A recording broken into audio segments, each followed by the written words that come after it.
నమస్కారం. శ్రావణ మాసం 4వ శుక్రవారంలోకి వచ్చాం. ఈ శుక్రవార పూజల్లో మొదట 3 వారాల్లో వరలక్ష్మి వ్రతం చేసుకొని వాళ్ళు ఆఖరి వారం చేసుకునే అవకాశం దొరికిన వాళ్ళు వరలక్ష్మి వ్రతం చేసుకోండి చక్కగా శ్రద్ధగా. వరలక్ష్మి వ్రతంతో పాటు ధైర్యలక్ష్మిని ఎట్లా ఆవాహన చేయాలో ఈ కథలో తెలుసుకుందాం. పూర్వం సురతుడని ఒక రాజుగారు ఉండేవాడు. ఈయన మహాలక్ష్మి ఉపాసకుడట. లక్ష్మీ ఉపాసన చాలా విశేషంగా చేసేవాడు. ఆయన అరివీర భయంకరమైన శక్తియుక్తులు కలిగిన వాడనమాట. చాలా పరాక్రమవంతుడు. అయితే క్రమంగా ఏమైందంటే ధనధాన్య సమృద్ధితోటి తన రాజ్యం సువిశాలం అవడంతో మెల్లిగా అతను అహంకరించటం మొదలుపెట్టాడు. లక్ష్మీదేవి అహంకరించే వాళ్ళ దగ్గర ఉండదు. ఇదంతా నాదేననుకున్నాడా, ఇక నీది కాని నేను వెళ్ళిపోతానంటుంది. అయితే లక్ష్మీదేవిని చంచల స్వభావరాలు అని అనుకోవడానికి వీల్లేదండి. ఆమెకి చాంచల్యం లేదు. మన బుద్ధి చాంచల్యం వల్లనే ఆవిడికి చాంచల్యం వస్తుంది. చంచల కాదు ఆమె. వీడు శ్రద్ధగా భక్తిగా ఉన్న వ్యక్తి అహంకార పీడితుడైపోతాడు. ఎప్పుడైతే అతని బుద్ధిలోకి అహంకారం వచ్చిందో వేరువేరు రాకూడని గుణాలు కనుక ప్రవేశిస్తాయో అప్పుడు ఇక లక్ష్మీదేవి వాడి దగ్గర ఉండదు. ఇప్పుడు లక్ష్మీదేవికి చాంచల్యాన్ని అంటకట్టకూడదు కదా. మనం వ్యక్తుల్లోనే ఉంటుంది చాంచల్యం. ఈ సురథుడు ఏం చేశాడంటే పూజా విధానాన్ని చేస్తూనే ఉండేవాడు. పూజ మానలేదు. కానీ ఈ మొత్తం ఇదంతా కూడా ఇది నాదే, కానీ నాకు భగవత్ సహాయం ఏమీ లేదు, నా యొక్క గొప్పతనమేనని ఈ పూజని ఒక ఫార్మాలిటీ కింద చేసేసేవాడు. పూజ ఫార్మాలిటీ కాదు, పూజలని శ్రద్ధగా చేయాలి. ఏదైనా దానం చేస్తే శ్రద్ధగా చేయాలి. భోజనం చేస్తే శ్రద్ధగా చేయాలి. ఎప్పుడైతే ఆ శ్రద్ధ లోపించేస్తుందో శ్రద్ధ తగ్గిపోతే లక్ష్మి తగ్గిపోయినట్టు. దాంతో ఈయన మెల్లిగా ఈయన తాలూకు సంపదలు అడుగంటడం మొదలుపెట్టాయి. ఏంటంటే అహంకరించిన వాడికి ధైర్యం ఉండదు. వాడి అహంకారం వాడే నేను అన్న భావనతోటి ఉండి ఆ నేననేది ఎక్కడైనా తగ్గంగానే జారిపోతాడు. ఇతనికి వెనకాల ఉండవలసిన దైవ సహాయం లేదు కదా ఇంకా. అయితే ఇతనికి ఏమైంది, ఈ పక్క రాజ్యం నుంచి ఒక రాజుగారు వీళ్ళ మీదకి యుద్ధానికి వచ్చారు. ధీమంతుడనే రాజు. అతను కూడా ఏంటంటే లక్ష్మీ ఉపాసకుడే, కానీ అతను ధైర్యలక్ష్మీ ఉపాసకుడు. దానివల్ల తనకంటే సువిశాలమైన సామ్రాజ్యం ఉన్నటువంటి సురథుడి మీద యుద్ధానికి వచ్చాడు. ఎప్పుడు బుద్ధి సరిగ్గా లేనిటువంటి ఈ సురథుడు యుద్ధంలో ఓడిపోయి భార్యా పిల్లలతోటి అడవిలోకి పారిపోయాడు. పారిపోయిన తర్వాత ఇంకా భార్యతోటి కూడా ఆయనకి ఉండబుద్ధిగా ఒంటరిగానే అలా వెళ్ళిపోతూ ఉన్నాడనమాట. వీళ్ళు సుమేతుడని ఒక మహర్షిని కలుసుకుంటే ఆయన చెప్పాడు, నువ్వు అహంకరించటమే నీ యొక్క అపజయానికి కారణము. అహంకారమే నిన్ను చెడగొట్టింది. లక్ష్మీ సహాయుడుగా ఉండాలి ప్రతివాడు. నువ్వు ఎప్పుడైతే ఆమెని తృణీకరించావో దానివల్ల నీకు ఇది జరిగింది. కాబట్టి మళ్ళీ లక్ష్మీ పూజా విధానాన్ని ఏర్పరచుకో, శ్రద్ధగా పూజ చెయ్యి నువ్వు అనేసరికల్లా ఈ సురథుడు చాలా బాధపడ్డాడు. నేను అక్కడ పూజ సరిగ్గా చేయకుండా అశ్రద్ధగా చేసి దానాలు విసిరేసి అమర్యాదగా ప్రవర్తించినప్పుడు ఎవరూ చెప్పలేదు. ఇప్పుడు దానం చేయడానికి నా దగ్గర 10 పైసలు కూడా లేవు, ఏం లేవు ఆయన దగ్గర. ఆయన అడవులు పాలైపోయాడు. ఏ రోజు భోజనానికి ఆ రోజు వెతుక్కునే స్థితిలో ఉన్నాను నేను ఇప్పుడు ఎట్లా పూజ చేయగలను? లక్ష్మీ పూజ అంటే ఐశ్వర్య సంబంధమైంది కదా. అమ్మవారికి ధనధాన్యములు సమర్పించాలి, బోలెడని పువ్వులు, బోల్డని ప్రసాదాలు, బోల్డంత అలంకరణ, ఇదంతా చేయాలి.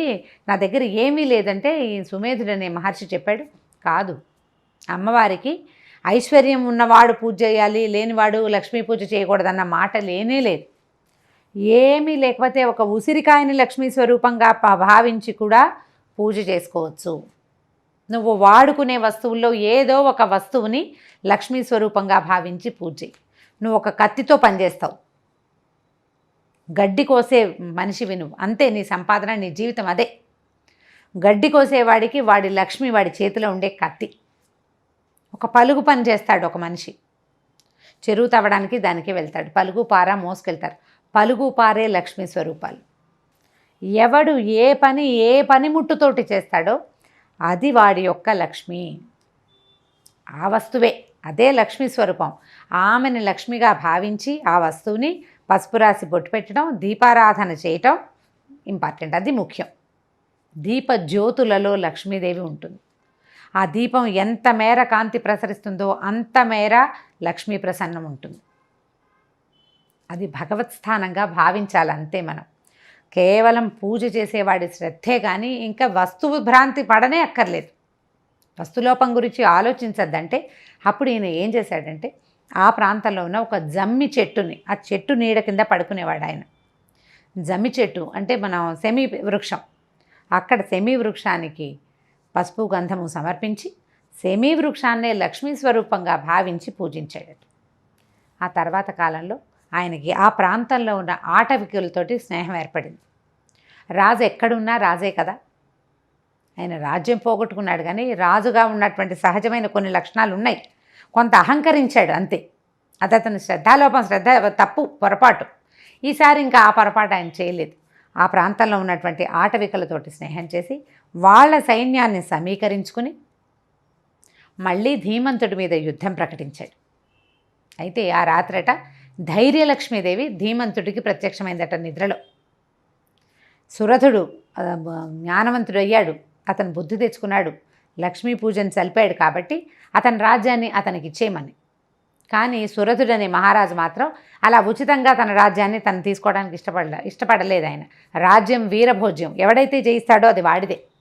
నేను జయించలేకపోతున్నాను కాబట్టి, అంటే నువ్వు యుద్ధానికి రాకపోతే నా కుమార్తెనిచ్చే వివాహం చేస్తానని తన కూతుర్ని ధీమంతుడికిచ్చే వివాహం చేసి నా గృహలక్ష్మి, మా ఇంట్లో ఉండవలసినటువంటి లక్ష్మిని, కన్యాలక్ష్మిని నీకు అప్పచెప్తున్నాను అని చెప్పి రాజ్యంతో పాటు కన్యను కూడా ఆ ధీమంతుడికి ఇచ్చేసాడు.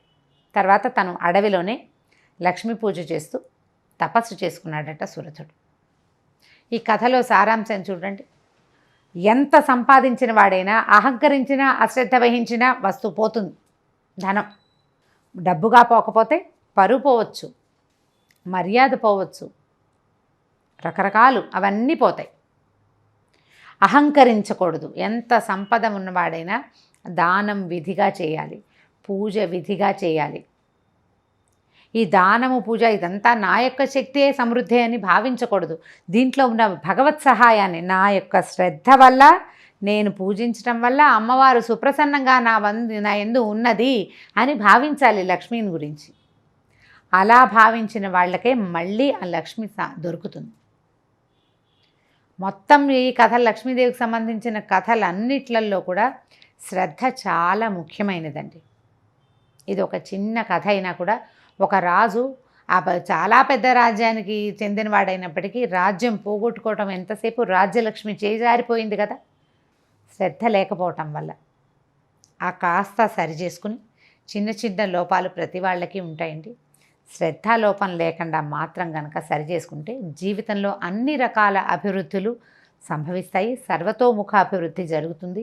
అన్ని అభివృద్ధులతో పాటు ఆరోగ్య సిద్ధి కూడా లభిస్తుంది.